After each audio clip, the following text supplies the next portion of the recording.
You know that feeling when you check your bank account 3 days before payday and your stomach just drops? You earned good money this month. You worked hard.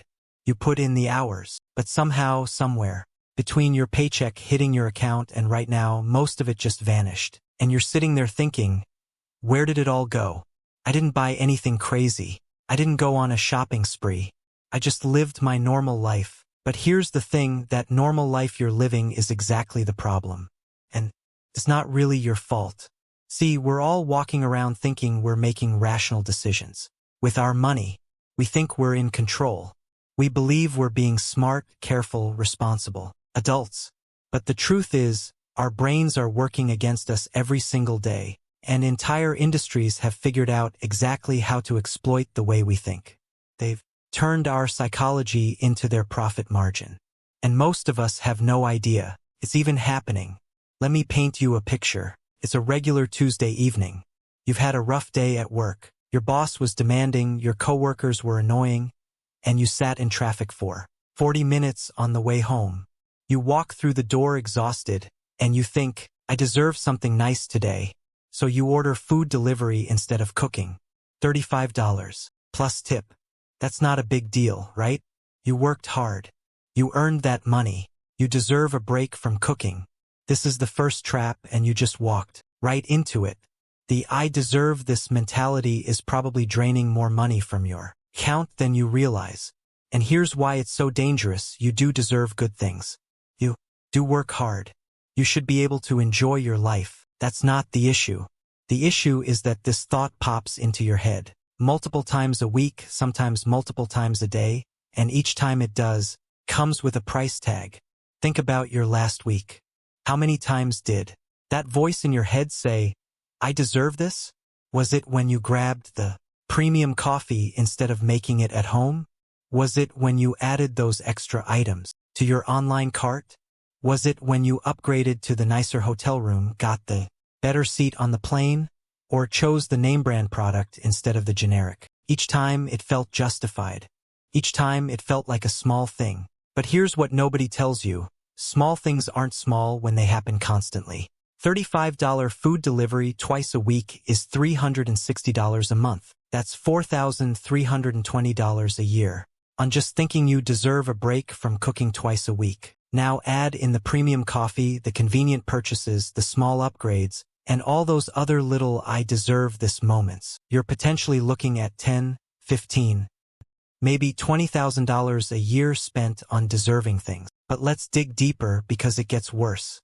There's this phenomenon that happens when you get a raise or a promotion. Finally, your hard work paid off. You're making more money now. You're moving up in the world. So what do? You upgrade your life to match. You move to a nicer apartment. You lease a better car. You start shopping at Whole Foods instead of the regular grocery store. You subscribe to more services. You eat out more often. You buy nicer clothes because, well, you need to look the part, right? This is lifestyle inflation, and it's absolutely brutal. Because here's what happens. You're making $3,000 more per year, but somehow you're saving less money than you were before. How does that make sense? It makes sense because every single dollar of that raise, and usually a few more, immediately got absorbed into your new lifestyle. You didn't get richer. You just got more expensive to maintain. I want you to think about where you were financially 5 years ago. If you're like most people, you're earning significantly more now than you were then. Maybe 20, 30, 40% more. So your savings should have grown dramatically, right? Your emergency fund should be solid. You should be building real wealth. But are you? For most people, the honest answer is no. You might actually have less saved now than you did 5 years ago, despite earning way more. That's lifestyle inflation in action. And it's sneaky because it doesn't feel like overspending. It feels like finally living the life you've been working toward. You're not being irresponsible. You're just living in a nicer place, driving a reliable car, eating better food, wearing decent clothes. These all seem like reasonable things. And they are reasonable until they consume every extra dollar you make and then some. Here's another trap that's even more invisible. Let's talk about emotional spending. You had a bad day, so you buy something to feel better. You had a great day, so you buy something to celebrate. You're bored, so you scroll and shop. You're stressed, so you treat yourself. You're sad, so you need a pick-me-up. You're anxious, so you engage in some retail therapy. Notice a pattern? There's literally no emotion that doesn't come with a shopping justification attached to it. And the worst part is, it works. For about 20 minutes, buying something does make you feel better. There's a genuine dopamine hit when you click that purchase button or swipe that card. Your brain lights up. You feel excited about the new thing coming. You feel like you did something good for yourself. But then the package arrives or you bring the item home, and within a day or two it's just another thing you own. The emotional boost is gone, but the money is still gone too. And probably, the emotion that triggered the purchase in the first place is still there, waiting for the next opportunity to convince you that buying something will fix it. Now let me ask you something. How many subscriptions are you paying for right now? And I don't mean how many do you think you have. I mean, if you actually went through your bank statement line by line, how many recurring charges would you find? Most people guess they have maybe 5 or 6 subscriptions. Then they actually check and discover they have 12, 15, sometimes 20. Streaming services, music apps, cloud storage, meal kits, beauty boxes, fitness apps, news sites, premium features on apps you barely use, that genealogy site you signed up for 2 years ago and completely forgot about. This is subscription creep, and it's one of the most insidious ways money disappears from your account, because each one seems small. Netflix is $15. Spotify is $11. The gym membership you never use is $30. Your phone's cloud storage is $3. That meditation app is $10. But add them up. The average American is now spending over $200 per month on subscriptions. That's $2,400 a year on recurring charges, many of which they don't actively use or even remember they have. And here's the really clever part. Companies know you're not paying attention. They're counting on it. They make it incredibly easy to sign up, usually with a free trial that automatically converts to a paid subscription. Then they make canceling just difficult enough that you keep putting it off. You have to log in, navigate through several pages, sometimes even call customer service. So you keep paying month after month for things you don't use because canceling requires effort and attention you don't have. Let's talk about something that feels good but might be quietly destroying your finances: sales and discounts. You see a sign that says 50% off and your brain immediately goes into opportunity mode. This is a deal. This is savings. If you don't buy it now at this price, you'll end up paying full price later, and that would be stupid, right? So you buy it. You just saved money. Except, you didn't. You spent money. You spent money on, weren't planning to buy until you saw that discount sign. Here's the reality check. You can't save money by spending it. No, that sounds obvious, but watch your own behavior. How many things in your home right now did you buy because they were on sale, not because you actually needed them? That clearance rack got you. That limited time offer got you. That lightning deal on Amazon got you. And the craziest part is you felt smart while it was happening. You felt you were winning. You got something for 60% off that some other sucker is going to pay full price for. But the smartest financial move would have been not buying it at all. And sales create this artificial urgency. The deal is only good today. There are only 3 left in stock. This price won't last. Your brain panics. You don't have time to think about whether you actually need this thing. You only have time to decide whether to buy it or lose the opportunity forever. So you buy it. And the company just used psychological manipulation to extract money from you that you weren't planning to spend. Now, we need to talk about buy now, pay later. This might be the most dangerous financial trap that's been normalized in the last few years. You're shopping online, you get to check out, and instead of paying $300 right now, you can pay $75 today and $75 over the next 3 months. No interest if you pay on time. Feels like free money. Feels like you're being smart and managing your cash flow. But what you're actually doing is signing up for future you to be poorer. Because here's what happens. You use buy now, pay later for several purchases. Each one seemed manageable. Each payment seemed small, but you didn't account for the fact that they'd all be coming due at the same time. So now, 3 weeks from now, you've got payment installments totaling $400 coming out of your account on top of all your regular expenses. And you barely remember what you even bought. You're paying for past pleasure while trying to afford present needs, and it's a mess. This system is specifically designed to divorce the pain of payment from the pleasure of purchase. When you hand over $300 all at once, your brain registers that cost. It hurts a little. You think twice. But when you only hand over $75, it barely registers. The psychological impact is minimal. So you buy more easily, more often. And the companies offering this service know exactly what they're doing. They've studied the psychology. They know that splitting payments increases purchase frequency and order size. You spend more when it doesn't feel like you're spending more. Let's shift gears and talk about something that's affecting an entire generation: social media and comparison culture. You scroll through Instagram and everyone is traveling, eating at nice restaurants, wearing trendy clothes, living in beautiful homes, driving nice cars. Your feed is a highlight reel of other people's consumption, and your brain starts asking questions. Why don't I have that? Why isn't my life like that? What am I doing wrong? And the answer your brain comes up with is, you need to buy more things. But here's what you're not seeing. You're not seeing the debt. You're not seeing the anxiety. You're not seeing that many of these people are broke, funding an appearance of wealth they don't actually have.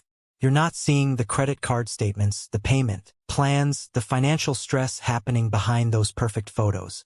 You're seeing a carefully curated illusion, and you're comparing your real life to someone else's fake one. Then you're spending real money to try to close that fake gap. Social media has turned comparison into a full-time hobby, and comparison is financial poison.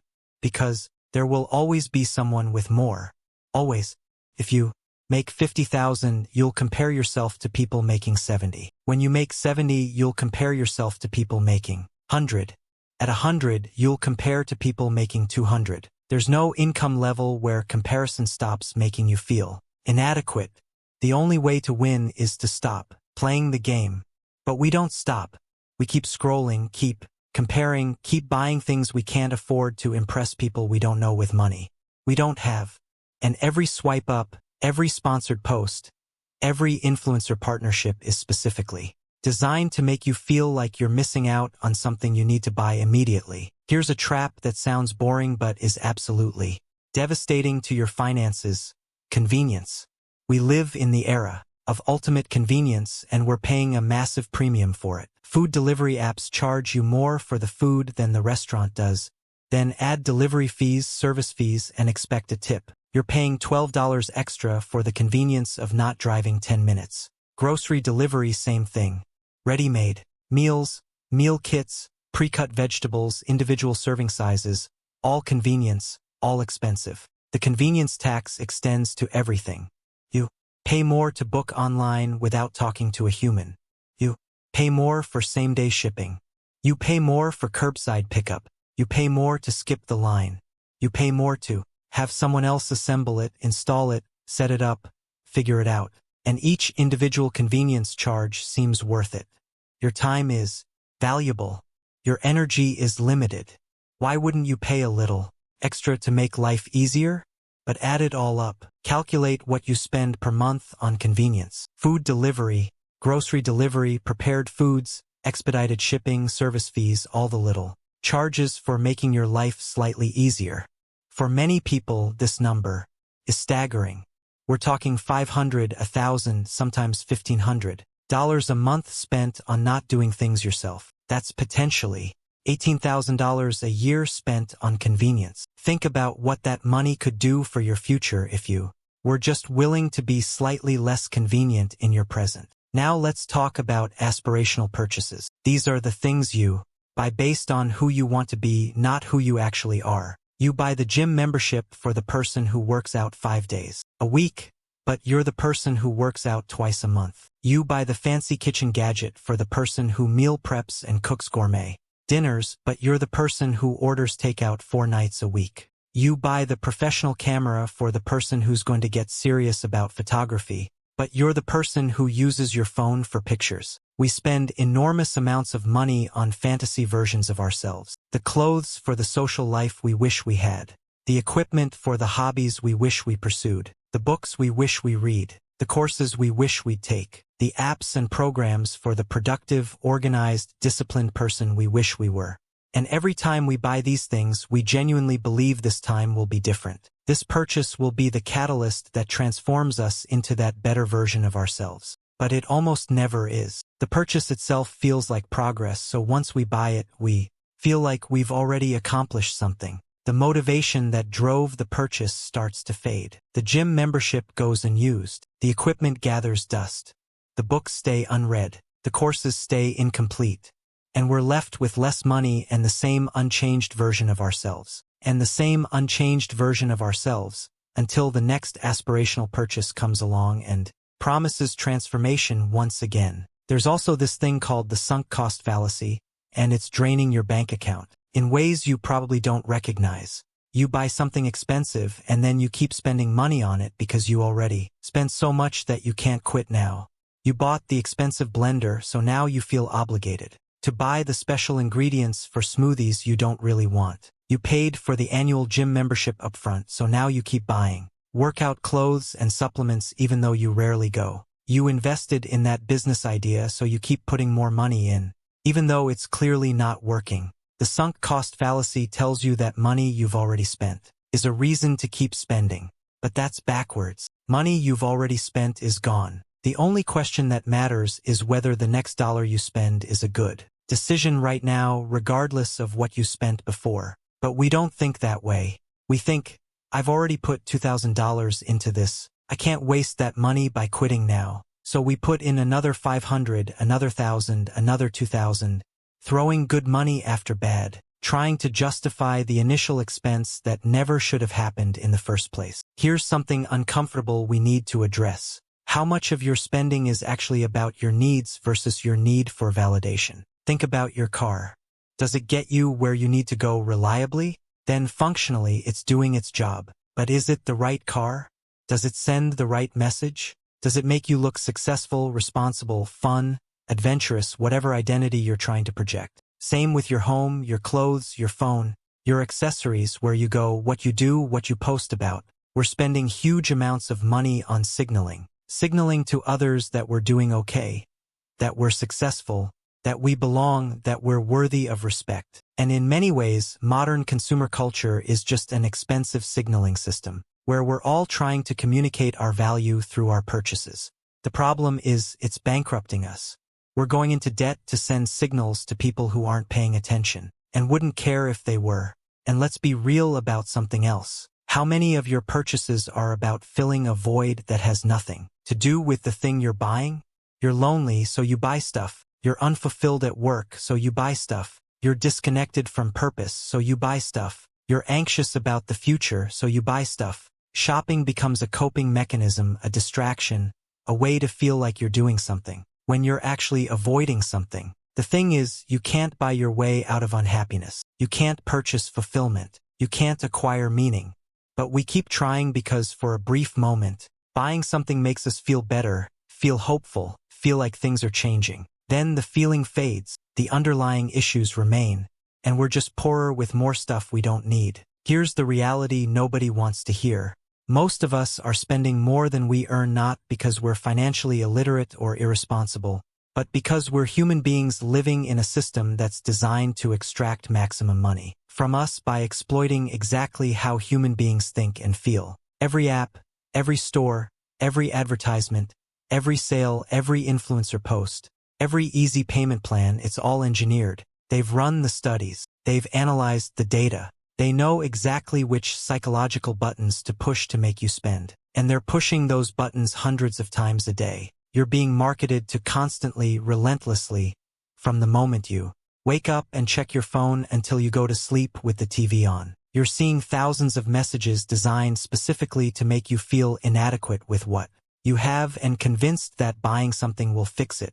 You're fighting a battle against billion-dollar industries that employ psychologists and data scientists and behavioral economists whose entire job is figuring out how to get deeper into your wallet. So if you're spending more than you earn, if you can't figure out where your money goes, if you're stuck in the paycheck-to-paycheck cycle despite making decent money, it's not because you're stupid or weak or bad with money. It's because you're up against systems and strategies that are actively working against your financial well-being every single day. And the first step to breaking free is recognizing that these traps exist. You need to start seeing the manipulation. When you feel that "I deserve this" thought pop up, recognize it for what it is, a justification your brain created to approve a purchase. When you see a sale, recognize it as a psychological trigger designed to create urgency. When you're about to use "buy now, pay later," recognize it as a system designed to make you spend more by disguising the cost. When you compare yourself to others on social media, recognize that you're comparing your reality to someone else's performance. Awareness doesn't fix everything overnight, but it's the beginning. Because once you see these psychological traps, once you recognize them in real time, you gain the ability to choose differently. You can feel the "I deserve this" thought and decide that what you actually deserve is financial security. You can see the 50% off sign and ask yourself if you'd buy this at full price. And if the answer is no, walk away. You can watch someone's Instagram story and remind yourself that you're seeing a highlight reel, not a financial statement. The truth is, you probably do earn enough money. Most people earning middle-class incomes earn enough to live comfortably and save for the future. The problem isn't income. The problem is that almost all of us have been psychologically manipulated into spending everything we make and then some. We've been sold a lifestyle that requires constant consumption. We've been convinced that we need things we don't need, want things we didn't want until we were told to want them, and deserve things we can't afford. Breaking free from spending more than you earn isn't really about budgeting or discipline or willpower. It's about deprogramming yourself from a lifetime of psychological manipulation. It's about recognizing that your brain is being hacked every single day and deciding to defend it. It's about understanding that every dollar you spend is a choice. And right now, a lot of those choices are being made by marketers and algorithms and social pressure instead of by you. You can take back control, but it requires you to be honest with yourself about why you really buy the things you buy. It requires you to notice your patterns, question your justifications, and recognize when you're being played. It requires you to define what enough actually looks like for you, instead of letting social media and advertising define it. It requires you to value your future security more than your present image. This isn't about deprivation or never enjoying your money. This is about being intentional. This is about spending on what actually matters to you, instead of what you've been programmed to think matters. This is about recognizing that true financial security, the kind where you're not stressed about money, where you have savings, where you have options, where you're building towards something that's worth more than any impulse purchase or lifestyle upgrade, or keeping up with others' expense could ever be. The psychological traps are real. They're everywhere. They're powerful. But they only work if you don't see them. Now you see them. Now the question is, what are you going to do about it?